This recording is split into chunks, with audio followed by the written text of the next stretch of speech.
¿Qué tal, Juan Gabriel? ¿Cómo te va? Caminando, teniendo todas las cosas. El tipo de casa que tuve. El amor es la llave que abre todo. ¿Por qué no está Lisa ahí? Lisa tiene que estar ahí. En el mundo de las empresas existimos para comprar algo por internet.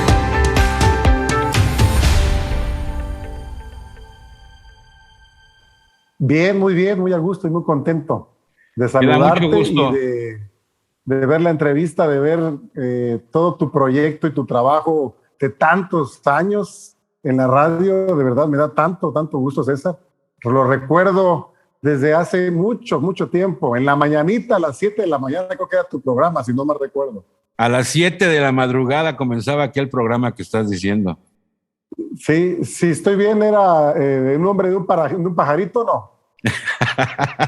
Oye, Sí, no. pues qué feo que sea del único que te acuerdes, pero sí, el Perico Perdón, pero es Mañanero, que de 7 a 9 de la mañana. exactamente. Para mí ese programa era un éxito, ¿eh? En Te lo personal. agradezco mucho, Juan Gabriel. Ya pasaron muchos años, ya llovió, como dice la abuelita, en el Ya, 2000, como fíjate. 2 o 3 veces. Sí, ya fue bastante y ahorita andamos en otros rollos y estos rollos pues me llevan a poder reunirme de nuevo contigo porque pues sí, ya tenemos un buen de años de conocernos. Ya, Pero amigo, así me es. llama mucho la atención, Juan Gabriel, que yo te conocí en un rollo completamente distinto en el que estás ahora. Hoy vamos a platicar tú y yo, te agradezco que aceptes esta charla y vamos a platicar tú y yo desde el contexto de la psicología, que es el tema que dominas, algunos temas. Pero antes, pues yo quiero hacer referencia porque tiene relación con lo que te quiero preguntar. Quiero hacer referencia que yo te conocí como un tipo que era administrador de empresas. De hecho, nos conocimos en alguna agencia de publicidad donde tú Sí. eras el administrador. Y Así luego es. pasan los años y empiezas a emprender tus propios proyectos. Pones una cafetería que fue excelente, la cafetería aquella de café con leche, allí en la Sí, colonia así es. Moctezuma. Y esa cafetería, pues además de que me quedaba muy cerca, pues estaba muy rico todo lo que hacías, pero esas papas a la francesa, esos nachos, los motuleños, el café, el capuchino, etcétera, pues difícil de olvidar, lo hacías bastante bien, tenías un montón de clientes, además el Muchas ambiente gracias. estaba muy padre porque ahí podías ponerte a jugar juegos de mesa, a platicar. Así es. En lugar del restaurante clásico de las mesas y las sillas, pues tenías salas para que todo el mundo Así es. conviva en otros términos, si lo podemos decir así. El caso es que Café con Leche allí en la colonia Moctezuma era una excelente cafetería y fue un proyecto que tú emprendes. Y luego pasan los años y ya no eres administrador en una agencia de publicidad, ya no eres restaurantero, ahora te dedicas a la psicología. Sí, fue algo increíble. Fíjate que brevemente la historia es que después de sentir que el proyecto de Café con Leche se logró, maduró, llegó a tener buen nivel, muy familiar, muy bonito. Yo estaba muy feliz. Son 16 años que tuve la cafetería, así que como a los 8 años más o menos, empecé a sentir un vacío existencial, si lo quieres llamar así, una especie de vacío profesional o académico, si queremos llamarlo así también. Y tuve la necesidad de buscar qué otra cosa podría yo seguir estudiando. Bien pude haber estudiado una especialidad en mercadotecnia, porque estudié administración de empresas. Dije, voy a estudiar mercadotecnia, pero luego dije, bueno, no, voy a incursionar en otras cosas. Pensé hasta en mecánica automotriz. Su mecha. Y por Dios, de verdad que sí. Hasta que empecé a analizar con unos clientes de Café con Leche que eran psicólogos precisamente, les pregunté, oye, jugaban mucho ajedrez ellos, y yo les decía, ustedes juegan el ajedrez de una forma tan apasionante, le digo que yo quisiera tener esa misma pasión, pero para algo que a mí me guste, ¿no? Entonces el psicólogo me dijo, tienes que buscar atrás de tu juventud, qué libros te gustaba leer, qué cosas te gustaba hacer. Y en ese análisis me di cuenta que tenía yo unos libros por ahí que me gustaban, un poquito de filosofía, un poquito de psicología, del manejo de la conducta, de la personalidad. Y me di cuenta que me gustaba escuchar, entender a las personas, a los amigos. Y dije, pues creo que es psicología. Dije, voy a probar. Y le dije a mi esposa, ¿sabes qué? Le dije, voy a estudiar un semestre de psicología. Si no me gusta, me salgo. Eso es lo de menos. Total, el conocimiento, la verdad, el conocimiento es placer. Y mira, César, de verdad, te lo juro, cuando entré en el primer semestre, que son las materias bases, epistemología, filosofía, me gustó tanto el ambiente de la psicología que me sentí como pez en el agua. Y ahí me quedé, pero hasta el fondo. Oye, Jamás Juan Gabriel, ¿sí? está increíble lo que me estás platicando, pero déjame detener un poquito en un tema que acabas de mencionar.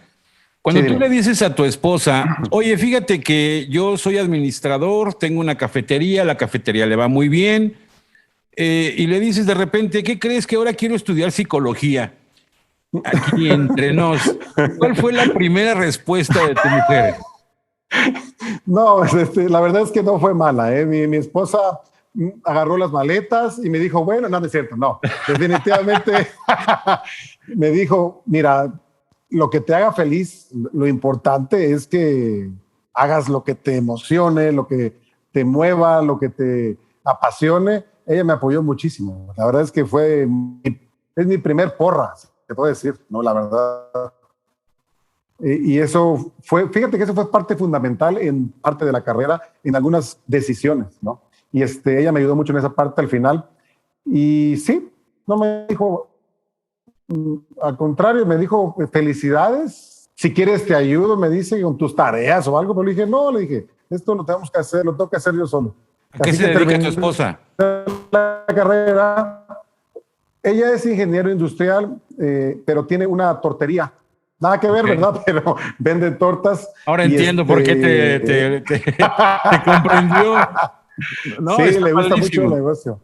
Sí, porque según lo que me estás diciendo, la decisión no la tenías al 100% tomada. Decías, voy a estudiar un semestre, Exacto. voy a probar, y ya si me late, pues me quedo, y si no, pues ya tengo mi colchón, que es mi cafetería, y lo que sé hacer, y lo que estudié, ¿no? Claro. Y entonces tal vez lo que te ayudó a mantener esa decisión y ya a tomarla al 100% fue el apoyo de la familia, que es muy importante. Sí, porque es como tu motivador, ¿no? Como que, oye, si llegas a necesitar apoyo económico o si lo ves muy difícil, pues te apoyamos. Que la verdad, gracias a Dios no tuve esa necesidad, pero el apoyo moral siempre estuvo ahí, ¿no? De toda mi familia, ¿no? Y eso te da unas pilas enormes para Sí, seguir adelante. claro, son pilas, como lo acabas de decir. Oye, entonces entiendo que tú, mientras estabas estudiando, Café con Leche seguía funcionando, se estabas haciendo las dos cosas. Seguías con el negocio, la cafetería, y además estabas estudiando por las noches, ¿o cómo era? Los domingos, todos los domingos, ¿qué es semiescolarizado le llaman? Sistema cuatrimestral. Y la verdad es que no lo sentía, o sea, te lo juro, mira, yo iba el domingo tempranito, me levantaba después de haber trabajado de lunes a sábado, porque es muy pesado el trabajo de cafetería, y tempranito me iba a clases. Mira, me regresaba a las 3, 4 de la tarde a hacer las compras de la cafetería para el día lunes. O sea, fue una dosis de trabajo muy fuerte, pero no lo sentía porque me gustaba lo que me dejaban.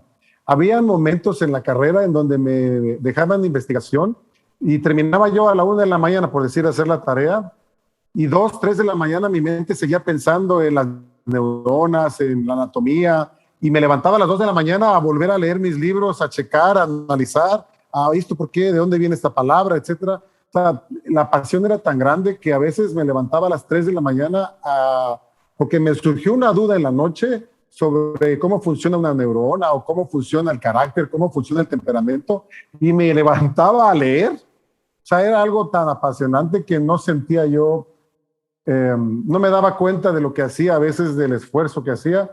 Tan es así, digo, sin llegar a presumir, que mi promedio fue el mejor en toda la carrera, en toda la facultad, porque jamás, mira, ni en la universidad, cuando estudié administración, fui tan aplicado como en la psicología.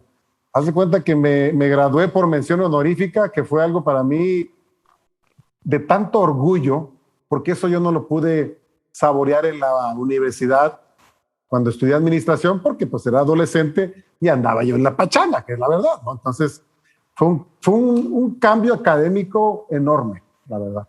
Tal vez un cambio en la forma de pensar también, ¿no? La mentalidad que tienes ya cuando hay cierta madurez. Y fíjate Así que hay es. algo que estoy pensando. Hoy día, con este tema de la famosa pandemia, se escucha muchas voces reconocidas, especialistas y demás, haciendo la recomendación de que aprendamos a adaptarnos al cambio, a evitar la resistencia al cambio, a los cambios. La palabra cambio como que tomó mucha fuerza ahora con la pandemia, ¿no?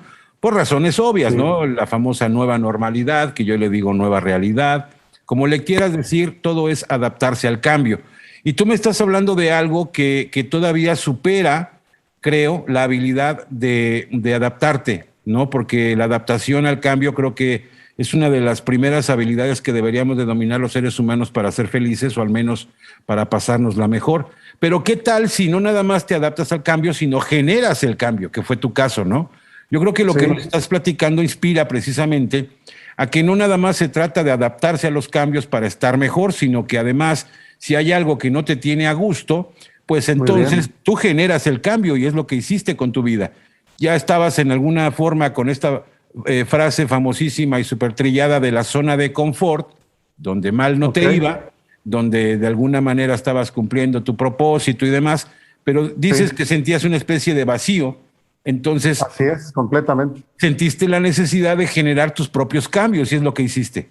Sí, es que la sensación de vacío era una sensación de disminución de la felicidad. No saboreaba realmente mi vida. O sea, fui introspectivo y dije, ¿qué estoy haciendo? No me siento tan contento. Sí, el proyecto se logró, me da gusto, platico con mis clientes, me la pasaba muy bien, pero el vacío ahí estaba y yo sentía, se va a oír un poco como que egocéntrico, pero yo sentía que, no, que estaba subutilizando mi mente, mi cerebro, ¿me entiendes? Sentía que no estaba yo aprovechando las capacidades que todos tenemos intelectuales o de inteligencia. Decía, necesito usar más mi mente porque si no, ¿a qué venimos? En el sentido estricto de vivir la vida, pero aprovechando el conocimiento. Sí, no Y porque esa eso, sensación. perdón que te interrumpa Juan Gabriel, pero yo no creo que lo digas desde el sentido de demeritar la labor de administrar un restaurante, porque No, no, no, no, no, no, no. es una muy buena Es friega, difícil. pero desde tu contexto sentías que necesitabas algo más o que tenías algo más que dar y no te lo permitía la vida que estabas viviendo, ¿no? Que era buena en pareja, con negocio, con Así es, así es. experiencia, pero decías, hay algo que no me deja tranquilo. Y lo único que te tranquilizó, pues fue estudiar la carrera de psicología, al grado de que en las noches, como nos pasa a muchos que nos dedicamos a este tema trilladísimo de la creatividad, que en la noche te despierta la duda o te despierta la Así, por queja o te ejemplo. despierta y dices, híjole, ya tengo la respuesta y si no lo anotas, se te va, Así entonces es. te despiertas y lo escribes. Es porque de alguna manera te apasiona lo que haces y Exacto, te esa apasionan es las la ideas que diferencia. tienes en la cabeza, ¿no? Y eso fue Sí, lo que te despertó a ti. yo creo que la pasión de la administración no era tanto como la pasión de la psicología. Eso es obvio. Conozco amigos que son apasionados de la administración y mi respeto. La verdad es increíble lo que han hecho con grandes compañías.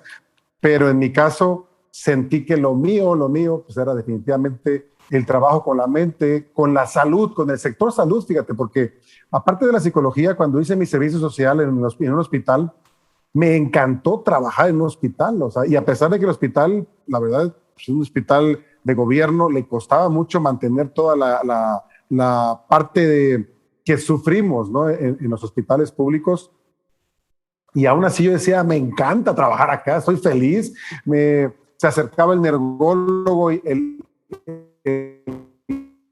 neurólogo, perdón, y me daba cátedras, me hablaba a la psicóloga y me daba cátedras y me decía, haz esto, haz el otro. Para mí era apasionante trabajar en un hospital, que ahora obviamente decido trabajar en un consultorio privado, en mi consultorio. Sin embargo, la experiencia de empezar a trabajar con pacientes fue algo extraordinario. Y la experiencia de poder sentir que estás ayudando, que estás regalando, que estás sirviendo en el área de la salud y en mi caso en el área mental, en el área de la conducta, en el área de las emociones, es una satisfacción tan grande que no podía yo salirme de ahí. Definitivamente dije, saliendo de mi servicio social, del hospital, pongo mi consultorio. Eso era obligatorio. ¿no? Esa era la siguiente pregunta, te iba a preguntar eso, o sea, entonces la cafetería, ¿cuándo la cierras o qué? Entiendo por lo que me estás diciendo que cuando ya estabas en tu clímax profesional, que te sentías como pez en el agua, como lo dijiste. Exacto. Ahí dijiste, ¿sabes qué? Café con leche, adiós, bye bye, y pongo mi consultorio. No, lo puse el consultorio arriba de la cafetería de café con leche, porque tenía 2 pisos y tenía un área privada. Y ahí puse el consultorio. Lo adecué. La y ahí primera estuve planta antes. donde tenías mesas y juegos en café con leche es el lugar que adecuaste como consultorio en una primera etapa. Sí, porque en la parte de arriba de café con leche había una área privada completamente cerrada, que ahí usualmente era área de juntas, vamos a llamarlo así, y yo lo adecué como área de mi consultorio, básicamente. O sea, ¿sigue operando café con leche o ya cerró? No, el año pasado, en septiembre, la pandemia sí me afectó muchísimo, muchísimo. La verdad es que traté de estar abierto lo más posible, pero cada mes era endeudarme, endeudarme, endeudarme, y ya no podía yo mantener el negocio ni con lo que ganaba como psicólogo en mis consultas. Entonces decidí cerrar el 3 de septiembre, entregué el local. Hace un que año, rentaba. exactamente. Hace un año exactamente. Exactamente, hoy estamos a 7, sí. Lo entregué local y lo puse aquí donde estamos ahorita, ¿no? En otra dirección. Oye, y dime que no, obviamente te dolió la decisión, obviamente no fue un día bueno saber que está cerrando, pero yo viví una experiencia muy parecida con el inicio de la pandemia. Dime que no dijiste, no sufriste tanto cerrarlo para arrancar el siguiente proyecto. Mira, la verdad es que yo estaba muy emocionado con el consultorio. Era tanta mi emoción de que me estaba dedicando a algo que me apasiona, que el café lo vi como un ciclo. Vi como ya es el momento. La pandemia me obligó y no podía yo mantenerlo. Sí me dolió un poco porque ahí veía yo a muchos amigos de antaño que llegaban a saludarme, amigos como tú cuando nos cruzábamos en el destino por el negocio, y amigos nuevos que llegaban, que se hicieron amigos míos ahí en Café con Leche. Entonces yo todos los días disfrutaba a estos amigos, señores de 70, 80 años, platicando con ellos sentados, tomando un café, amigos, familias que llegaban y me decían, Juan, ven con nosotros a sentarte. Y me iba yo a sentar con ellos a platicar. Y todo el tiempo que estaban ahí, hasta a veces cenaba con ellos. Eso sí lo extrañaba yo mucho, ¿no? O sea, esa parte sí me dolió. Porque cuando yo dejo el café, me siento un poco desajustado, porque aunque de todos modos yo ya trabajaba como psicólogo, cuando me paso al consultorio nuevo, ya estoy solo todo el día. Sentado en mi consultorio, leyendo, analizando, llegando, atendiendo pacientes, pero ya no es lo mismo como era en el café. Entonces, esa parte sí me dolió. Sí te pegó. Sí. En la Sí, parte me acuerdo, quizás me acuerdo cuando uno laboral. Sí, te decía que cuando uno, yo tenía mi oficina pues prácticamente pared con pared de café con leche Sí. y de repente pues un café y pues nada más salía, daba 3 pasos y ya estaba en la cafetería y pues muchas veces me tocó ir solo, ¿no? Porque nada más iba yo por un café y siempre estaba Juan Gabriel ahí para la plática, ¿no? La charla Sí. y platicábamos y veía cómo platicabas también con todos los demás clientes, o sea, eras parte. Esas relaciones públicas que hacías ahí Sí. eran geniales, porque eras parte de la experiencia. Y de repente, por lo que me dices, pues cierra la cafetería, te encierras en un consultorio que aunque es tu estrellita marinera, es con lo que le estás poniendo todas tus ideas, toda tu pasión, pero te viste solo, ¿no? Sí, se siente muy raro porque estaba acostumbrado a un ritmo de vida muy activo, todo el tiempo para arriba y para abajo. Iba yo a los diferentes supermercados, iba al mercado, iba con el carnicero, con el quesillero, iba a todos lados, iba al banco todo el tiempo, todo el día, arriba y para abajo, para arriba y para abajo. De hecho, subí 10 kilos en este año prácticamente porque todo el tiempo estoy aquí. Entonces dije, tengo que salir a hacer ejercicio, ¿no? Pero el punto es, sí fue un cambio muy fuerte. Y otra cosa interesante es que estos 16 años que estuve en el café, platicando con gente de todas las edades, me sirvió también porque de alguna forma algo yo proyectaba que la gente me platicaba sus problemas antes de que yo estudiara la carrera, ahí en el café. gente de todas las edades, de adolescentes hasta los 80 años, y eso también me sirvió como una práctica, de alguna forma, un servicio social de 16 años, si lo quieres llamar, pero me sirvió mucho, ¿no? Pero sí, en efecto, sí me dolió. Claro que no voy a extrañar el desgaste de lunes a domingo de ir a todos los súperes, porque yo me encargaba de las compras, me encargaba de los pagos, me encargaba de hacer pequeños inventarios, me encargaba de todo. Yo abría en las mañanas todos los días, a las 7 de la mañana yo abría el negocio y casi siempre yo lo cerraba a las 10, 11, a las 11 de la noche, ¿no?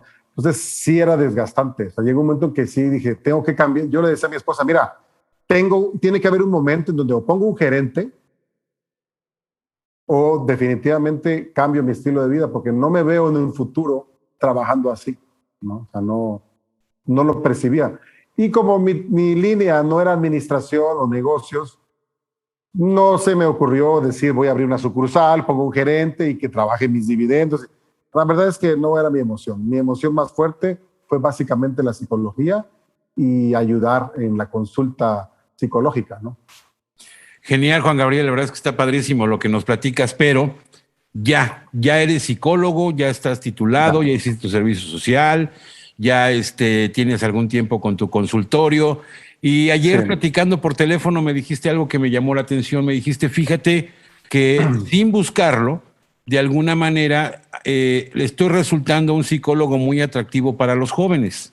Fíjate que sí, con el paso de esta pandemia impulsó mucho a los padres de familia a darse cuenta de su familia, porque como están en pandemia y estábamos sin la posibilidad de salir, convivieron mucho los papás con los hijos y observaron las problemáticas familiares. Observaron que no me llevo bien con mi esposa, observaron que mi hijo tiene adicciones, observaron que mi hijo tiene problemas de ansiedad, observaron que mi hijo tiene problemas de inseguridad, de autoestima, quizás hasta de depresión.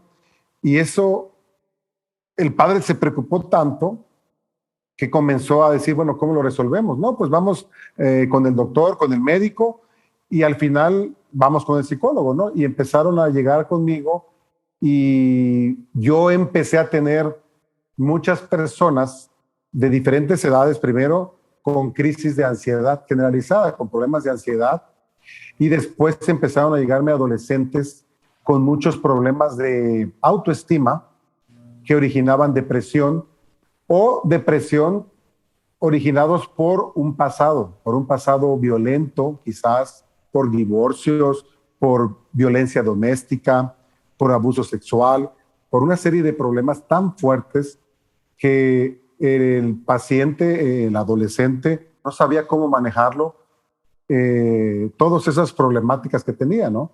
¿De qué edades? Desde los 12 años venían, 13, 14, hasta los 21, 22 años, ¿no? Sí, fíjate que yo he escuchado... Bastante interesante. He escuchado un buen número de veces que la pandemia, entre otras cosas, se convirtió en una especie como de altavoz, ¿no?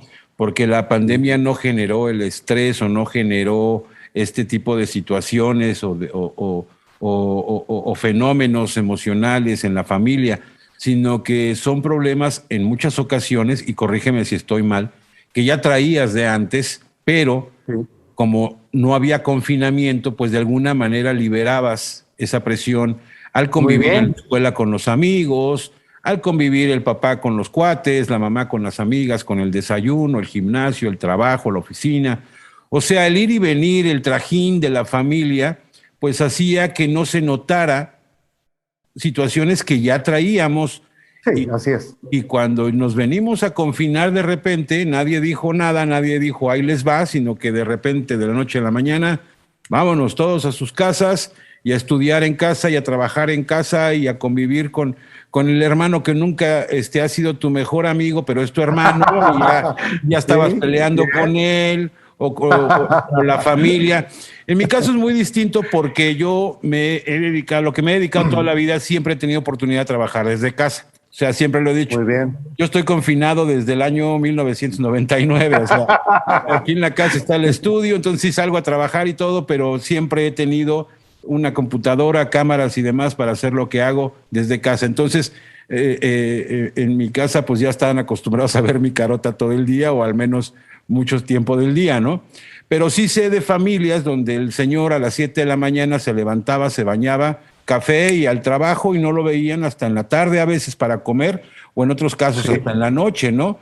Y los casos de la familia donde los dos papás trabajan y pues los dos se iban a trabajar y no se veían, salvo algunas conversaciones por WhatsApp, ya sabes, la plática del grupo familiar o el chat familiar, pero nada más se veían muy temprano, algunas veces a la hora de comer y la mayoría de las veces hasta en la noche, cuando ya cada quien veía la serie, la televisión o la tarea o lo que sea, y no se sentía tal vez esa presión que sí existía porque de alguna manera se liberaba. ¿Estás de acuerdo con eso, Juan Gabriel? Habíamos perdido la capacidad de convivir mucho tiempo, número uno. Número dos, si yo ya tenía problemas emocionales, los desahogaba en una parranda, en una adicción cada fin de semana o 2 veces por semana. Si yo tenía una falta de autoestima, de alguna forma, al ir a la escuela, pues me olvidaba un poquito, ¿no?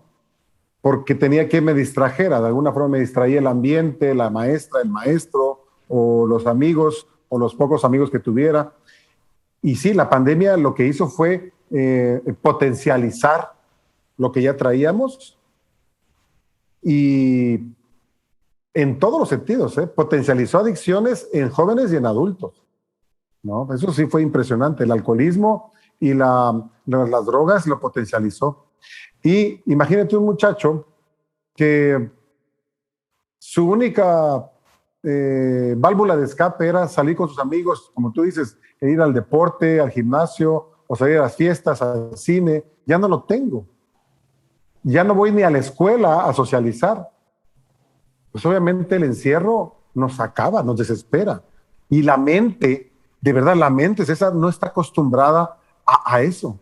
No estamos acostumbrados y llega un momento en donde el cerebro dice, ¿qué está pasando? Y entra y se ponía en un sistema de alerta todo el tiempo. Y el sistema de alerta, ¿qué genera? Estrés. Tanto estrés que provoca una ansiedad.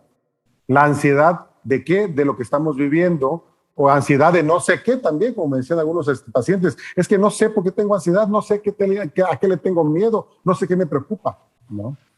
Pero es el cerebro que no sabe a dónde ir, no sabe qué hacer, entra en asfixia y busca una salida, y su salida es poner al cuerpo en alerta. Y la alerta es, pongámonos en ansiedad, en miedo, en terror. Y la ansiedad genera unos síntomas generados como falta de aliento, taquicardia, no puedo respirar, y todo ese tipo de hormigueo en las piernas, mareos, estreñimiento, diarrea, ganas de orinar, o sea, una serie de ideas de muerte, pensar que te vas a morir. En el caso de la ansiedad, no estoy tocando ni siquiera el tema de depresión, que fue otro tema más pesado. Entonces, todos esos elementos, el paciente decía, ¿qué tengo? No puedo dormir, siento que me voy a dormir, ¿no? y me da miedo que me voy a morir, ¿no? Porque tengo taquicardia, no puedo respirar. Había gente que no podía ni tragar, solamente tomar agua. Oye, me estás haciendo pensar, Juan Gabriel, por ejemplo, hace rato mencionabas el tema de la autoestima, ¿no? Sí. Que todos a cualquier edad somos vulnerables a sentir claro. que no apreciamos bien a nuestra persona y que el amor propio está bajón y que la autoestima no la traemos al nivel que deberíamos tener, al menos niveles sanos, ¿no? Sí. Pero yo me pongo a pensar, por ejemplo, en un joven, en un adolescente de secundaria, de preparatoria, o de incluso un chavo de la primaria, que ¿sí? lo que les permite, digo, estoy pensando así como en una idea, ¿no? Fantasía, sí. pero estoy seguro que ha pasado muchas veces. Un joven que su autoestima, la única forma con la que se ha acostumbrado a llenar ese amor propio es porque es muy bueno jugando fútbol, ¿no? Okay. O es muy bueno en el karate, ¿no? Okay. Se siente socialmente con pocas habilidades para socializar y para tener Ok, amigos, ok. para llevarse bien. Pero practicar karate es lo suyo y es donde se desenvuelve a todo dar, y el maestro Sí. se lo celebra y los compañeros se lo celebran y la familia se lo celebran. Y de repente le dicen, hay confinamiento, compadre, no vas a ir al karate y te quedas en casa. Ya me imagino el tema donde la autoestima era con lo único que yo llenaba la autoestima o yo podía satisfacer Sí. mi autoestima, y además esa desesperación de ya no poder practicar lo que a mí me gusta. ¿Cómo lo puede controlar un chavo de 13, de 15, de 17 años? Bueno, fíjate que es curioso, pero tuve pacientes así, de 13 años, 14 años, que algunos eran muy tímidos, muy inseguros, otros son introvertidos de alguna forma, pero su única felicidad era a lo mejor ir a un deporte. Cuando los confinan por la pandemia, no tienen con quién platicar, no tienen amigos, no tienen con quién saludar, a quién hablar, y empiezan a sentirse solos. Y ya nada me da felicidad porque mi felicidad es el deporte. Y el problema que pasó con estos pacientes, con algunos, es que empezó a generarles problemas de depresión. ¿Por qué? Porque empezó a generar ideas de yo no sirvo para nada, no tengo capacidades, no tengo amigos, ni siquiera quiero que regrese los días de clases porque me da miedo conocer amigos, así que estoy bien aquí en línea o estoy bien aquí escondido en mi casa.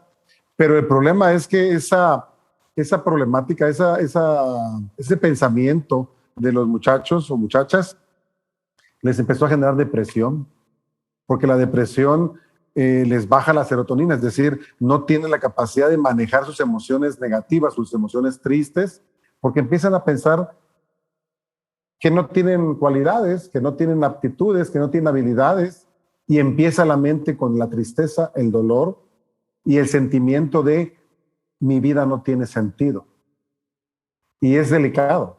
O sea, hay que trabajar con esos pacientes para cambiar toda esa actitud, ¿no? Obviamente la mejor recomendación es acudir al médico de la confianza. En este caso, pues recomendamos, Sí. por obvias razones, a Juan Gabriel. Pero si alguien Gracias. tiene a su médico de cabecera, que es psicólogo, pues acudir con él. Pero entendiendo que la mejor recomendación es acudir al médico, de manera general, ¿qué le recomendarías al padre de familia que haga Claro que sí. cuando ve algo así? Claro que sí, mira. Bueno, en casos muy delicados, cuando el paciente sí tiene mucha depresión, fuerte depresión, y hay ideas de muerte, es decir, ideación de muerte, es decir, mi vida no tiene sentido, mejor me quiero morir. 2, hay planeación y hubo a lo mejor un intento, tomar pastillas, etcétera. Definitivamente tiene que ir con el médico, es decir, el psiquiatra sabrá contemplar qué medicamentos darle para poder regularizar la serotonina entre neurona y neurona, cómo ese intercambio de serotonina no esté tan bajo y el medicamento lo regulariza.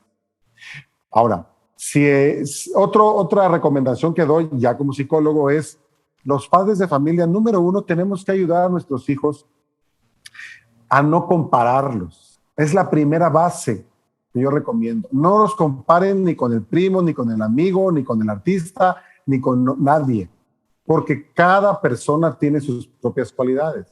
Deberías de ser como tu primo, o como tu hermano, o como tu amigo, que él sí es bueno. Fíjate cómo él le hace. O él se aguanta, ¿no? Él no se queja. Sí, eso es muy duro, porque él dice, es que no se vale que me compares porque me estás haciendo menos, ¿no? Aquí lo correcto es, ¿qué habilidades tiene mi hijo o mi hija? ¿Qué cualidades tiene? Porque a lo mejor su amigo, su compañero es bueno en fútbol, pero a lo mejor mi hija o mi hijo es bueno en matemáticas, es bueno en ajedrez, o es bueno leyendo, y es igual de valioso que el deportista, ¿no? Porque el hijo no es sociable. ¿Sabes qué, Juan Gabriel? A lo mejor no le gusta. Me estás haciendo recordar algo. Tienes toda la razón, o sea, no es muy buena idea comparar a los hijos con el primo, con el artista, con el hermano. Sí, pero ¿sabes qué, Juan Gabriel? Yo he visto, y seguramente yo lo he hecho también, que muchas veces al hijo lo quieres comparar hasta contigo mismo, con aquel clásico, yo a tu edad, Sí, no. Ya hacía Nada tal que ver. cosa, ¿no? Yo a tu edad no decía groserías porque tu abuelita me daba una cachetada, o me aventaba la chancla. Ajá. Yo a tu edad ya trabajaba, yo a tu edad. Sí, Entonces, no. ahí es una forma muy agresiva de querer comparar al hijo también, incluso ya no con el primo, con el amigo, sino incluso Sí, con no. uno Porque mismo, es, ¿no? ¿por qué? Porque el niño varón ve a su papá como Superman, como es mi héroe cuando es niño, ¿no? Y híjoles, yo no voy a poder ser como mi papá. Y en caso de la mujer, mi papá es mi primer amor y me está regañando y no soy suficiente, ¿no? Aparte, las comparaciones no son buenas, te voy a después decir por qué. Una comparación, cuando tú te comparas o te hacen que te compares con alguien, usualmente siempre hacemos el mismo error. Vemos solo las cualidades del otro personaje y obviamente si estoy viendo sus cualidades, estoy viendo lo que yo no tengo. Veo que tiene dinero, veo que es famoso, veo que es popular, veo que es deportista, pero lo que yo estoy viendo es lo que yo no tengo. Ese es el problema de la comparación, que no nos enseñan a compararnos. Y entonces cuando los chavos, igual me incluyo, cuando nos comparábamos, no veíamos nuestras cualidades, solo veíamos las cualidades de ellos. Y eso nunca va a funcionar. A nuestra edad adulta, no nos conviene compararnos. ¿Cuál es lo importante? Enseñarle al hijo a que se voltee a ver. A ver, hijito, ¿quién eres tú? No, papá, no sé, que soy bueno, yo no sirvo para nada. A ver, hijo, nos sentemos, busquemos qué cualidades tienes, qué habilidades. No lo vamos a resolver hoy, en esta semana, en este mes. Busquemos en qué eres bueno. Porque por supuesto que siempre en algo son buenos y en alguna habilidad tienen. Y ahí le vamos a desarrollar. Y de esa habilidad, de esa cualidad, nos vamos a agarrar como los primeros pilares para que él empiece a elevar su autoestima y sentirse orgulloso de él mismo. ¿Por qué? Porque como en toda su niñez le ha repetido, no sirves para esto, fíjate como tu primo, tu hermano, él crece pensando soy un inútil, no soy bueno en fútbol, no soy inteligente, soy muy tonto, y hay que quitarle esos condicionamientos que de verdad hacen daño en la edad adulta.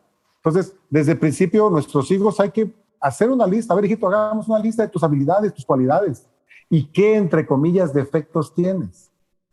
Porque eso sí, un niño o niña o adolescente con baja autoestima te va a hacer una lista interesante de sus defectos. Te puede decir, mi defecto es mi color de piel, mi nariz, mis manos, no me gustan mis ojos, no me gustan mis pies, mi cabello, porque es lacio, porque es colocho, porque es rojo, porque todos tienen esas ideas falsas porque desgraciadamente se están comparando y no hay... Sí, y además hay que existe la famosa y constante exposición en las redes sociales donde todos están comparando, ¿no? Exacto. O sea, imagínate la cantidad de videos que hay de gente que son los prototipos de belleza hoy en día. Oye, o sea, no se vale.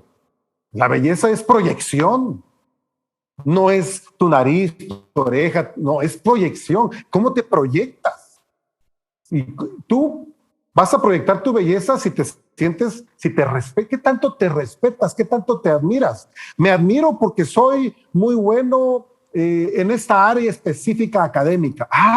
Y me siento orgulloso de mí. Y mira, hasta se me enchina la piel. Cuando tú te admiras y te respetas, lo proyectas. Y eso es lo que ve la gente. Eso es lo que tenemos que enseñarle a los jóvenes, que la belleza se proyecta. No tiene nada que ver con el cuerpo, el rostro, nada que ver. Pero eso no se lo van a enseñar en las redes sociales. Eso se lo tenemos que enseñar nosotros porque las redes sociales enseñan lo que vende. Lo que vende es una crema para el rostro, pues una operación, una cirugía, una ropa, una marca, una cantidad económica. Eso nunca te van a decir, oye, la belleza es tu proyección, porque nadie va a comprar ya productos de belleza.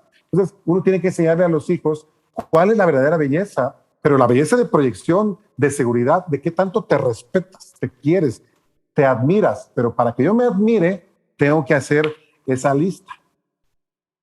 A ver, hijito, empecemos a trabajar cuáles son tus habilidades, tus cualidades, tu vocación. Y ahí es donde se requiere que los padres sean observadores, que vean desde niños cómo viene mi hijito. Mi hijito parece que es bueno en matemáticas, parece que es bueno socializando, o parece que es bueno en ciertos deportes o parece que es bueno, etcétera, etcétera. Entonces, ahí es donde tenemos que observar los hijos y apuntar para que en las edades, cuando los vean que los hijos están medios con cierta autoestima baja o que no se nota, o sea, cuesta mucho notarlo porque el adolescente es muy, se esconde, se guarda, entonces no sabe si está deprimido o es por la adolescencia, ¿no? Pero la comunicación tarde o temprano se tiene que dar y de alguna forma hay que hacer las preguntas, hijito, ¿qué crees? ¿Cuáles son tus habilidades? ¿O en qué cualidades tienes tú? ¿O qué te duele? ¿Qué te molesta? ¿Qué te ofende? O del 1 al 10, ¿qué tan bello, guapa o hermosa te sientes? Y ahí va uno preguntando hasta que tarde o temprano los hijos quizás abran un poquito su corazón o su confianza y decirle a papá, sí, papá, la verdad es que me duele esto, me molesta esto, o me siento feo, me siento fea, o siento que no tengo cualidades. Ok, hijo, vamos a trabajar, porque si no, ¿con quién? ¿Con quién va a trabajar eso? Claro. Y de verdad, César, es impresionante la cantidad de jóvenes que hoy en día sufren de baja autoestima. Sí, yo creo que uno de los problemas está provocado, yo te lo digo porque me he dedicado a eso mucho tiempo y estoy muy consciente, como todo mundo lo está y lo sabemos, ya no es necesario ser experto para saberlo, que el tema de la publicidad está demasiado sexualizado, ¿no? Entonces, todo tiene que ser atractivo, la chava tiene que ser atractiva, el chavo tiene que ser atractivo para vender, entonces, de una manera muy, muy maquillada, muy por debajo de la línea, se venden las cosas a través del sexo, ¿no? Entonces, esto ha provocado, entre otras cosas, que se crean prototipos de belleza a partir de lo que creen las marcas, ¿no? Como bien lo dices, la belleza está en tu piel, está en cómo te ves con esta chamarra, la belleza está en el color de tus ojos, en el color de tu cabello, para que le puedas gustar al hombre que te... bla, bla, bla, ¿no? Y eso, pues la verdad es que ni siquiera vale la pena perder el tiempo porque eso no se va a acabar. Eso va a continuar siendo así en medida. Desde nuestra época, así es. Con la revista, antes no había internet, pero en la televisión veíamos en la misma persona que era popular en nuestra prepa, universidad, decíamos, yo quiero ser como él. Y nunca nos volteábamos a ver a nosotros, ¿no? Sí, y aquel era un Rambo, ¿no? Era un tipo, ya sabes, ¿no? Y es una idea que nos fueron vendiendo, pero también nos fuimos comprando. Pero repito, ni siquiera quisiera perder el tiempo en eso porque eso va a seguir sucediendo. Así es. Lo que yo quisiera aprovechar el tiempo contigo, Juan Gabriel, te agradezco que estés acá, es eso que estás haciendo, es que tú le digas al padre de familia o nos digas a los padres de familia qué hacer, ¿no? O sea, sí hay que acudir al médico, pero cuando el hijo, yo creo que cuando tú tienes una relación aceptable, ya no digamos, uy, qué super relación tengo con mi hija o con mi hijo, ¿no? Pero tú cuando tienes una relación desde los términos, llamémosle aceptables, te das cuenta cuando ya hay problemas de autoestima, cuando hay problemas de ansiedad, cuando hay problemas de todo tipo, ¿no? De alguna manera te das cuenta cuando, repito, tienes una relación mínimo aceptable y sabes cómo son y cómo funcionan y cómo se expresan o dejan de comunicarse. Entonces yo creo que aquí tú dijiste algo muy valioso, Juan Gabriel, que tiene que ver con la comunicación. En medida en que puedas mejorar la comunicación con el adolescente que tienes en casa, incluso con el niño, ¿no? No nada más el adolescente. Sino... sí, ahí es la base está ahí, empieza ahí. Va a haber un cambio después de los 12, 13 años. Va a haber un cambio, obviamente hormonal, pero también en el sistema límbico, en las emociones hay un cambio, ¿no? Definitivamente, yo me llevaba súper bien con mi hijito y de repente como que me lo cambiaron porque ahora tiene otro carácter. Es normal. Pero no quiere decir que por eso ya no me voy a comunicar con él. Tengo que buscar la forma de encontrar una comunicación con él porque no es fácil, ¿no? Y aquí el punto es, una de las herramientas o dinámicas que a veces recomiendan, que se me hace interesante y buena, es no le preguntes a tu hijo cómo te fue. O sea, ¿qué onda? ¿Cómo te fue? Explícame, platícame, ya no me platicas nada. No. ¿Por qué no mejor le empiezas a platicar tú? ¿Cómo estás, hijo? Bien. Ya sabes que los adolescentes, bien, sí, no, son monosílabos, ¿no? ¿Cómo estás, hijo? Bien. Bueno, fíjate, hijo, que a mí me pasó esto y esto y esto, y entre esas tuve este problema y este estrés y me pasó esto. ¿Tú qué me recomiendas? ¿O tú qué opinas? Quizás el chavo conteste, no sé, o saber, pero en la dinámica que yo siempre sea el que va a contarle, a platicarle de mi vida, porque mi papá y mi mamá me están platicando su vida. ¿Qué onda? ¿Por qué me la platican? tarde o temprano el adolescente dice, me están preguntando, me están tomando en cuenta, me están tomando mi voto, están haciéndome sentir que lo que yo les recomiende es porque mi voz vale. Y eso sí, está considerando mi opinión, ¿no? Le considera importante mi opinión. No me está preguntando qué hiciste todo el día, sino me platicó él qué hizo en el día y aparte me está preguntando algo que mi respuesta es valiosa. Eso a ellos los hace como adolescentes sentirse, como tú dices, cobijados en la familia, que me toman en cuenta y que no me están investigando qué estoy haciendo. Porque a ellos les choca eso, ¿no? De alguna forma esa dinámica, tarde o temprano el adolescente va a responder, pues a mí me fue así, fíjate que, pero ya él ya no fue el primero, sino el papá o la mamá fueron los primeros. No digo que sea la solución o la panacea, pero es una buena dinámica a la larga, porque hace que el adolescente diga, como mi padre y mi madre me cuentan su vida, a lo mejor yo les voy a contar una parte de la mía, ¿no? Otro elemento importante que deben entender los papás, César, es que a lo mejor muchos papás se dan cuenta, pero muchos lo han observado que no. Cuando a ti te dan un golpe, como adulto, te dan un golpe, o una cachetada fuerte a alguien y te enojas, ese dolor que sientes, pero no físico, sino emocional de cómo se atrevió a tocarme y pegarme una cachetada, porque es ofensivo. Duele más que te peguen en el cuerpo a que te dé una cachetada, como que se siente una ofensa tan grande, emocional. Bueno, cuando un hijo, cuando un muchacho, una jovencita o jovencito, adolescente, siente vergüenza, simple y sencillamente que tú lo obligues a caminar en medio de una plaza donde la gente lo está viendo y el muchacho no quiere hacerlo por vergüenza, es el mismo dolor, el nivel de dolor que siente una cachetada, ellos lo sienten igual. ¿Qué quiero dar a entender con esto? Que para el adolescente la vergüenza es sumamente poderosa y forja mucho sus decisiones. Y no es tan fácil manejarla, porque es un adolescente. El adolescente tiene el sistema límbico al 100%, pero la parte frontal del cerebro, la parte donde razonamos, analizamos, la personalidad está acá, todavía no está desarrollado completamente como debe de ser las conexiones para manejar las emociones. En la mujer, aproximadamente a los 22 años ya se siente como joven, una joven madura, y el adolescente a los 24 años, más o menos. Entonces imagínate a los 15 años que quieras que tu hijo sepa manejar la vergüenza. Si nosotros ya lo manejamos, o sea, si a mí me arranca la camisa y me quedo sin camisa en la calle, pues me da igual, me río, me da penita, pero no me voy a traumar. Pero quítale la camisa a un adolescente, pues es diferente, o sea, en la calle o lo que sea. Cualquier enfrentamiento con la vergüenza en un adolescente, hombre o mujer, es una lucha terrible. Y ahí tenemos que aprender y enseñarle a manejar esa emoción tan difícil a detalle, es decir, no decirle, aprende a manejar la vergüenza, yo lo aprendí, enfréntalo, no tengas miedo, árale, no, espérate, hay que ver qué tipo de vergüenza tiene. La vergüenza de subir a dar clases, a dar una exposición, la vergüenza de participar, la vergüenza de mostrar un dibujo que él hace y mostrárselo a un amigo, a veces les da vergüenza. Todo es porque miedo a que sean burlados, que se burlen de ellos. Y esa es una de las bases que no los dejan enfrentar sus miedos y no sentirse orgullosos de ellos mismos. Entonces, esta problemática que tenemos de la vergüenza se tiene que tomar muy en cuenta cuando el papá se da cuenta que el hijo tiene miedos o tiene vergüenzas y que hay que trabajar con esa vergüenza específica.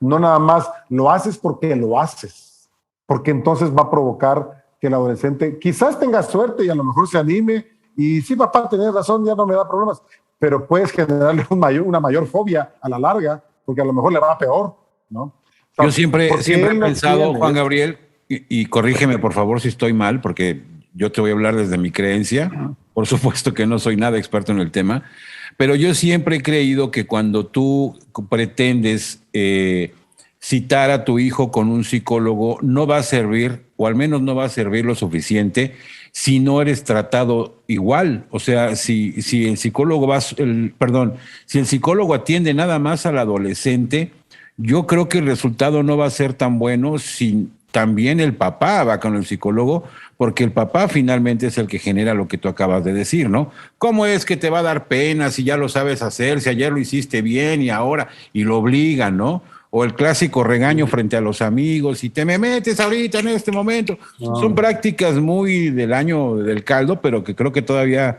se acostumbran, y son prácticas del papá. Entonces, ¿de qué sirve que al joven le estés ayudando y regresa a casa y las prácticas del papá pues siguen siendo, o de la mamá, siguen siendo las mismas, ¿no? Que siguen generando ese problema de ansiedad.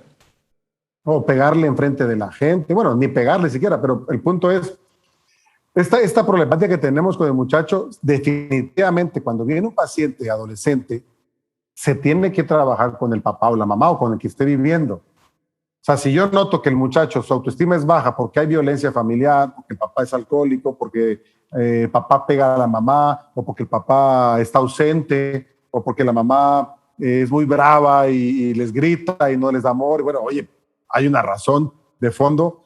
Y de alguna forma no voy a cambiar al papá y a la mamá, pero sí tengo que hablar con ellos para decirles, su hijo no es toda la culpa de sus complejos y miedos. Si usted, señora, le dice, ya hijita, baja de peso, te vas a poner muy gorda, o te vas a poner esto, oigan, esperen tantito. O sea, tengo pacientes que tienen la voz de la mamá diciendo, estás muy gorda desde niña. Y eso les causa problemas serios a la larga. Es una inseguridad que no te deja. ¿Qué tiene de malo la panza? Ah, no, pero traigo ese complejo desde niña, no me siento guapa, no me siento hermosa, aunque realmente sea hermosa, ¿no? Entonces, definitivamente el papá tiene mucho que ver. O sea, en la terapia tiene mucho que ver. Y a mí mi trabajo es, hablo con el adolescente y posteriormente yo hablo con el papá o la mamá o con quien esté viviendo, si es posible. Y si se puede trabajar un poquito, le digo, venga un ratito, vamos a platicar, vamos a sentarnos, me va usted a ayudar para que podamos trabajar. Y a veces los papás son muy accesibles, a veces está bien. Es raro el que no, pero lo hay, ¿no? Y sí ayuda mucho. Ahora, el asunto que tocaste un tema interesante, en la parte histórica, es que a mí antes así me educaron y no tengo traumas. Le dije, pues, venga usted conmigo, vamos a platicar. La gente es la verdad. Sí, que así me dicen, a mí me fueteaban duro y no tengo traumas. Pues vamos a platicar de su vida, vamos a ver qué encontramos. Yo no estoy retando, pero la verdad, sí es una realidad que una educación a golpes trae algunas consecuencias. Sí, es el clásico que dice, si a mí me pegaban y me daban de azotes con el cinturón y no soy agresivo, que no soy agresivo, chingada. No, se te así, nota. ¿no? Sí, y el niño crece con miedos. Un niño que crece con miedos, en la adolescencia no va a poder enfrentar otros miedos. Y cuando sea adulto, le va a dar miedo ir a pedir un trabajo o pedir una oportunidad o estudiar una especialidad, etc. Los miedos se queda mal articulizado la parte de la neuronal de enfrentar los miedos, ¿no? Porque es como una red neuronal que cuando lo enfrentas de niño, ahí queda la red, cómo lo enfrentó. Y esa red va a servir para el futuro. Pero si no la usé, el niño todo el tiempo estuvo con miedos. Cuando vengan miedos más fuertes, o bueno, miedos referentes a la adolescencia, hablarle a una chica, pues le va a dar miedo. Y cuando venga el adulto y quiera participar o pedir trabajo, le va a dar miedo, ¿no? Entonces, tenemos que ver desde niños, desde adolescentes, cuál es el temperamento de mi hijo y cómo forjo su carácter. ¿Qué quiero decir con eso, César?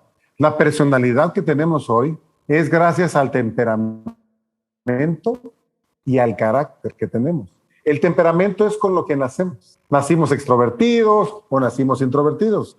Nacimos muy bravos, es un niño muy bravo, o es un niño muy alegre, o es muy llorón. O sea, nacen con cierto temperamento y ahí está, eso ya lo traes.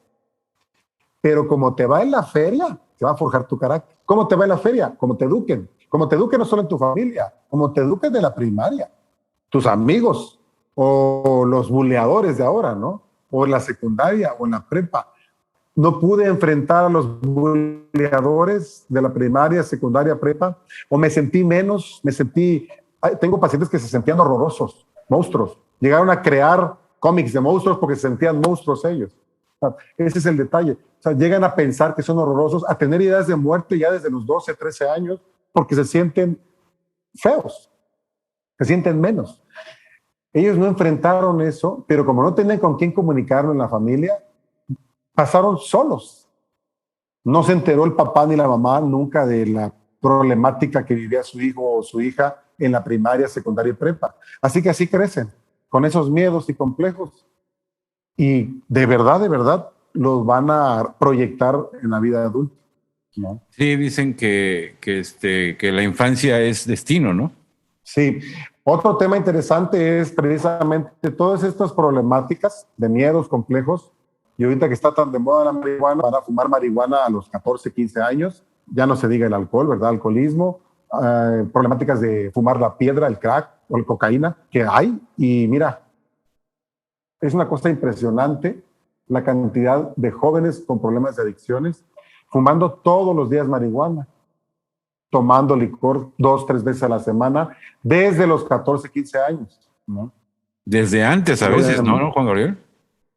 Sí, ahorita ya en las secundarias ya es muy normal que, no normal, sino ya se están viendo una vida sexual, una vida de adicciones, más que nada en lo que es la marihuana, ¿no? Piedra tal vez, alcohol como que lo guardan un ratito porque como se nota, prefieren la marihuana, que se esconde más. Puedo fumar diario marihuana y no se nota, el alcohol sí. Entonces esconden su adicción en la marihuana, ¿no? Y bueno, pues es una realidad, ¿eh? Eso no pasa en otros países, no. Aquí en Tuxtla Gutiérrez está pasando. O sea, es algo que hay que observar a tus hijos y no hay estrato social para eso, ¿no? Es parejo. Qué bueno que lo recomiendas, Entonces, porque sí vale la pena tener atención, sobre todo en tu propia familia, ¿no? Porque muchas veces decimos, es que el gobierno, es que la maestra, hey, espérate, son tus hijos, es tu responsabilidad. Y sí, habrá muchas deficiencias de gobierno, habrá muchas deficiencias educativas, pero esto es responsabilidad del padre de familia, y el que no está atento y al cuidado, muy bien, así es, se le puede escapar la liebre y ni cuenta se dan. Oye, Juan Gabriel, desafortunadamente el tiempo juega un papel importante aquí, pero no quisiera despedirme antes de preguntarte al respecto de la situación famosa del regreso a clases. A las clases presenciales. Todo mundo sabe, todo mundo opina a favor o en contra de las clases presenciales, pero lo que te quiero preguntar es cómo manejar lo siguiente. Hay clases en línea desde marzo del año 2020, ¿no? Y los chavos de una o de otra manera, los que lo lograron, se acostumbraron a estudiar en línea. Y luego de repente les dicen, ¿sabes qué? El presidente del país ya dijo que llueva, truene o relampaguee, ustedes regresan a clases. Repito, no es aquí el espacio para platicarlo, cada quien tiene su opinión y muchas personas dijeron que estaba bien, otros dijeron que estaba mal. Y bueno, el asunto es que regresan a clases el 30, creo que de agosto, ¿no? Y ahora resulta que muchas escuelas están regresando al aprendizaje en línea porque después de una semana o menos de una semana de clases, pues empiezan a reportar casos de COVID y ya hay varias escuelas que anuncian públicamente su retorno a casa y otra vez clases en línea por el tema de COVID. Toda esta montaña rusa de que si vas a presenciales, que si sí, que si no, de por sí ya viene ese tema del que hablábamos al principio, ¿no? Los niños, los jóvenes que estudian en línea, pues no están socializando de la manera al menos sana que deberían de estarse socializando. No están practicando actividades deportivas o extraacadémicas que regularmente lo hacían desde la cuadra, en la calle, o yendo a la alberca olímpica de la que tú me digas, o a la alberca a aprender natación, o a la cancha de fútbol en el parque, lo que sea. También eso no lo están haciendo y eso pues de alguna manera afecta emocionalmente a los niños y a los jóvenes. Si le afecta a los adultos, pues qué más a los niños y a los jóvenes. Pero independientemente de eso, pues ahora les dicen vas a regresar y hay ese nervio de que voy a regresar a la escuela y de manera presencial, en algunos casos de manera híbrida, pero me imagino que se movieron muchas emociones al respecto. Uy, sí, un montón. Y poco menos de la semana, pues como, pues ¿qué crees? Que dice mi mamá que siempre no, y otra vez a su casa. ¿Qué deben hacer? ¿Qué recomendarías al padre de familia con hijos de edad de primaria, de secundaria, de preparatoria? ¿Qué le deben decir? ¿Cómo deben comportarse con ellos para que puedan controlar todo este rollo? Que si el gobierno o si no el gobierno, que si las escuelas o no las escuelas, que si el COVID, lo que sea. ¿Qué debo de trabajar con el hijo que ya quería clases presenciales, se logró y ahora va, y luego regresa? El que no quería y tuvo que ir aunque no quería, y ahora se siente aliviado porque ahora regresan. ¿Qué es lo que le debemos decir a los chavos? Bueno, mira, definitivamente hay una pérdida de el estar en pandemia, estar en línea, en clases en línea. Los jóvenes que eran sociables, que les gustaba socializar en su salón, definitivamente sintieron un gran estrago, es decir, una ausencia, un dolor, y eso les generó problemas de ansiedad por no poder tener su válvula de escape, que era socializar. Entonces, ahora que estos muchachos les dicen pueden regresar, fue una emoción impresionante. El otro caso es los jóvenes que son tímidos o introvertidos y que se adaptaron en línea porque estoy mejor así. Así no sufro de vergüenza de ver a mis primeros compañeros por primera vez, que no los conozco, no voy a lidiar con la vergüenza, no voy a lidiar con la burla ni con el bullying, así que mejor desde mi casa me la paso mejor. Es más, habían muchachos más introvertidos que ni siquiera querían prender la cámara por vergüenza que los vieran en la cámara, ¿no? Entonces, desde el lado, de cualquiera de los dos lados que veamos, el no regresar a clases nuevamente nos hace pensar dos cosas. En el caso de los muchachos o jovencitas que son sociables, que era una válvula de escape, que era muy importante para ellos regresar a clases, tenemos que buscar la forma como padres de familia que ellos busquen una válvula de escape que les permita canalizar ese deseo de socializar. Tienen que buscar la forma de canalizar esa inquietud, de extrañar a los amigos y vivir la parte emocionante de ir a una escuela, llegar, observar la gente nueva, vas arreglado, vas feliz, emocionante, con los nervios, pero positivos, de alegría, ¿no? Esa parte, como no la voy a poder vivir, tengo que buscar la forma de encontrarle sentido a mi reclusión. Tengo que encontrarle sentido a estar aquí en mi casa y buscar, obviamente, actividades. Y los padres, ni modo, les toca lidiar con, hijito, ¿qué vamos a hacer? ¿Qué vamos a crear? ¿Qué proyecto podemos crear? ¿Qué podemos construir aquí en la casa? ¿Qué podemos formar? ¿Para qué? Para que por lo menos construyamos entre nosotros una familia social más proactiva, más productiva. Y yo sé que eso implica más trabajo para los papás, pero pues no podemos dejar solo al muchacho. Si a mí, como tú dices, si a mí me cuesta trabajo lidiar con mi soledad en mi casa, ahora imagínate un adolescente que todavía su cerebro no ha desarrollado completamente la capacidad del manejo emocional. Tengo que ayudarlo a incorporarse, a entender esta reclusión.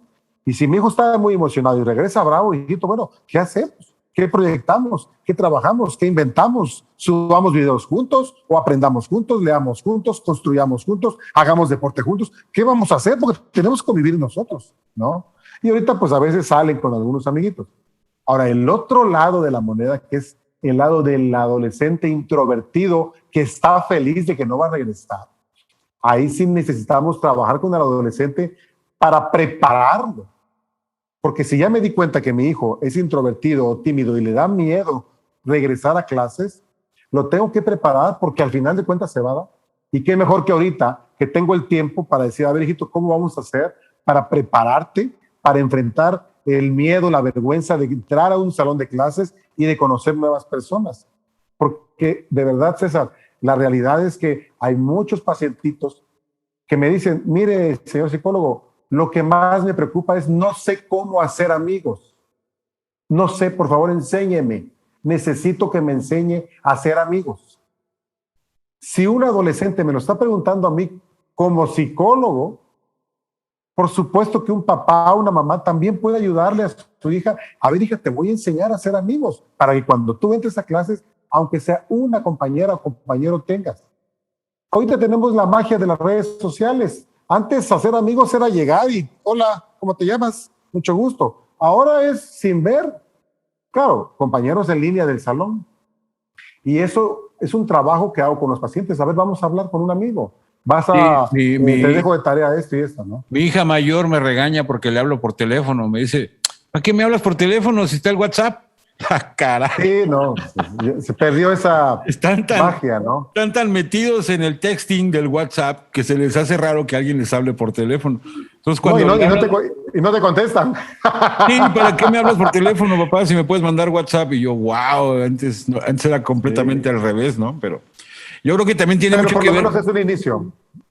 Así es. Tiene mucho que ver con la adaptación, ¿no? Con que uno como adulto tiene que aprender a adaptarse a los cambios para poder enseñar a los hijos, porque si no, pues ¿cómo? Muy bien.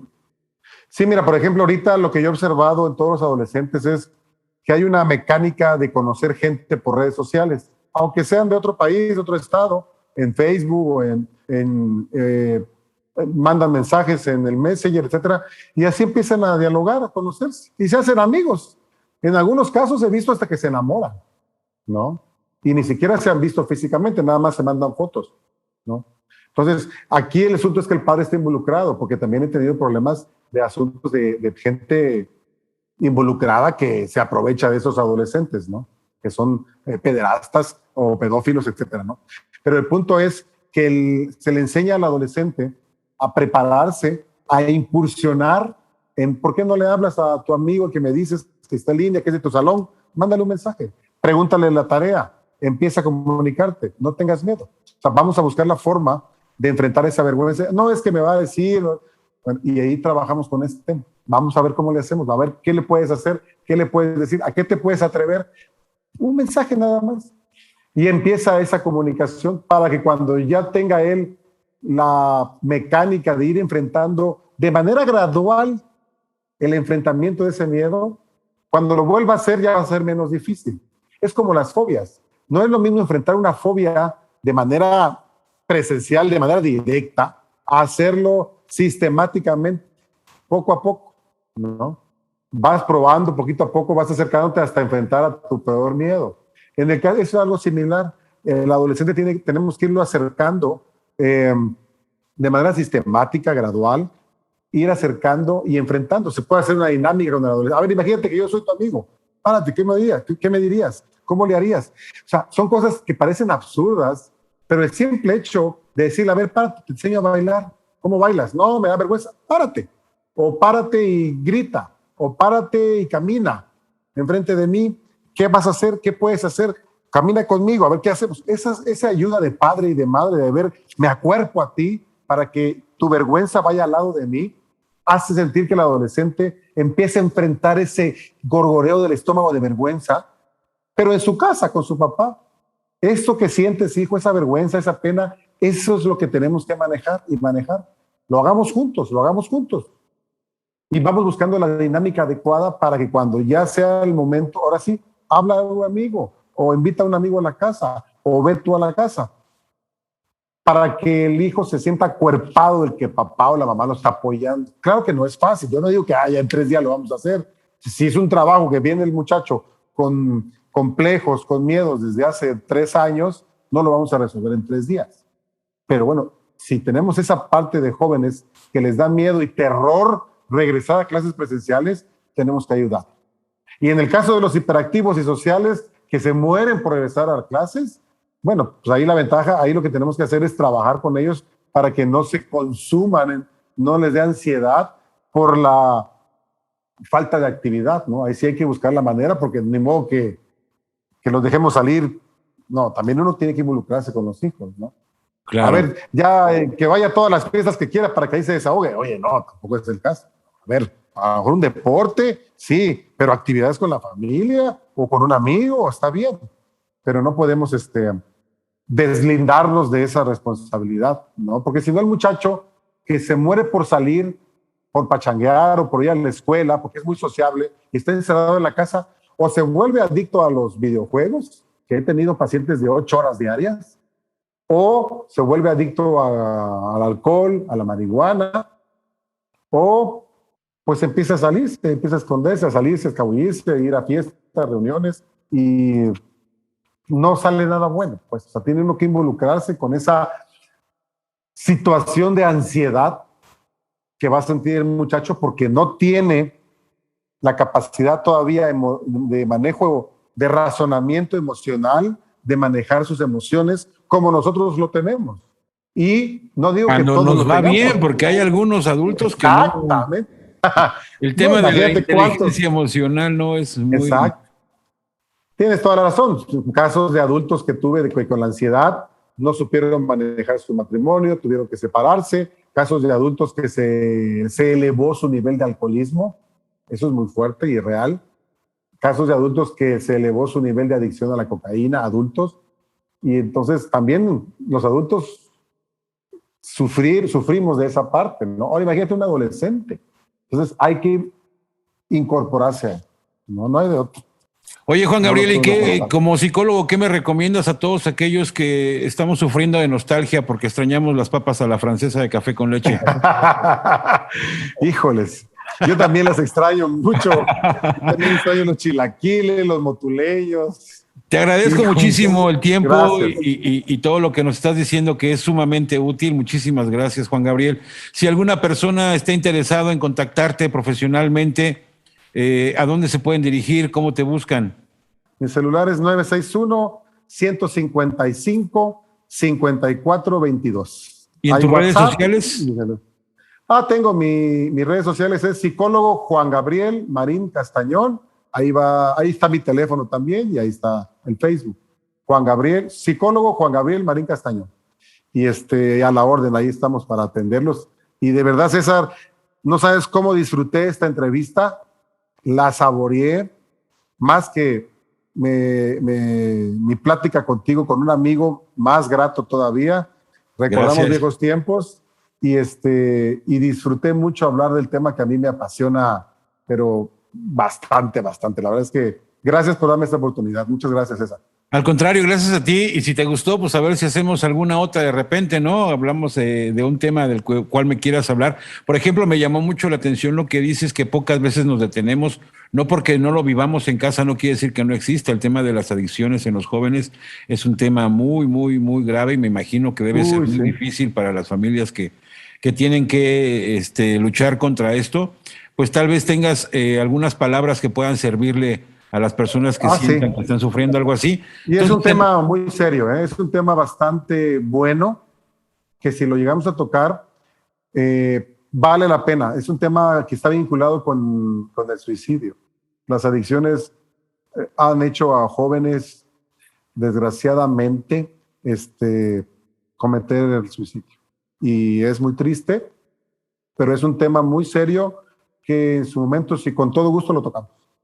Sí, me gustaría, porque además de ser triste, es un tema que es muy real y que se vive muchísimo en todo el mundo, sí. pero en México tengo entendido que las cifras han venido subiendo en los últimos años, ¿no? Las cifras de suicidio en jóvenes. En adolescentes, por la misma que platicamos hoy, mucha depresión, falta de autoestima, falta de autoestima y adicciones y abusos sexuales. El abuso sexual también es muy triste, pero es muy real. Hay otro tema que también me gustaría platicar. Ya te estoy aquí comprometiendo, pero pues si quieres puedes decir que no. Nos preparamos. Me llamó mucho la atención aquella declaración que hizo el presidente cuando dijo: los niños tienen que regresar a clases porque no se pueden seguir educando con el Nintendo. Yo siento que sabe lo que dice y sabe por qué lo dice, pero sobre todo sabe que es el discurso de muchas mamás. Y creo que por eso lo dijo. Y entonces, olvidándonos de eso y yéndonos al tema de las mamás, yo creo que hay muchas mamás preocupadas porque el niño está en el Xbox, está en el Fortnite y está en el Minecraft y está en el FIFA y yo no lo veo mal. El problema es cuando ya rebasa el nivel. Los horarios. Sí, el mínimo prudente, ¿no? Ya no sano. ¿Qué estás generando ahí a la larga? Si pasan 6 meses con un niño de 6 horas diarias de adicción a los videojuegos, así me digan que los videojuegos desarrollan reflejos, que sí es cierto, pero eso no quiere decir, ¿qué pierdes en esas 6 horas? ¿Qué capacidades pierdes? ¿No? De alguna forma, el niño pierde capacidad de socializar, de enfrentar, de hacer otras actividades que también son necesarias.